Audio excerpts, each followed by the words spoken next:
Aveugle, il retrouve la vue en plein baptême. Vous avez vu passer cette vidéo il y a quelques mois. Je vous raconte son témoignage. James Drain travaillait dans une usine chimique avec des produits à risque pour la vision. De plus, il souffrait d'une sclérose en plaques depuis une vingtaine d'années, ce qui accroissait les risques. Il a commencé à avoir des problèmes de vision il y a 15 ans, suffisamment pour que son médecin lui dise qu'il peut arrêter de travailler et lui retire son permis de conduire. Par la suite, James est devenu totalement aveugle d'un œil et n'avait plus que 40% de vision du deuxième. De celui-ci, il avait ce qu'on appelle une image fragmentée. Il n'apercevait que des brides d'images mal positionnées. Puis quelques années plus tard, les problèmes s'accroissèrent encore. Lorsqu'il décida de se faire baptiser, il ne pensait pas que Jésus allait le guérir ce jour-là.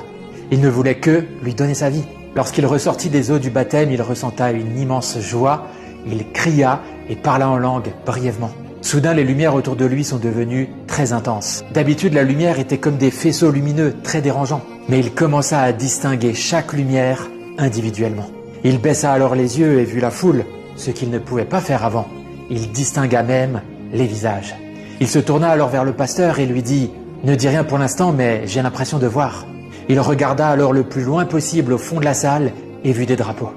Il put les distinguer un par un. Il dit alors au pasteur « Si, je peux voir à nouveau. » Le pasteur répondit simplement « Gloire à Jésus ». James dit que ce miracle ne lui était pas destiné à lui personnellement, mais qu'il a été fait uniquement pour que d'autres personnes se tournent vers Jésus et puissent ouvrir les yeux. Wake up, wake up, wake up!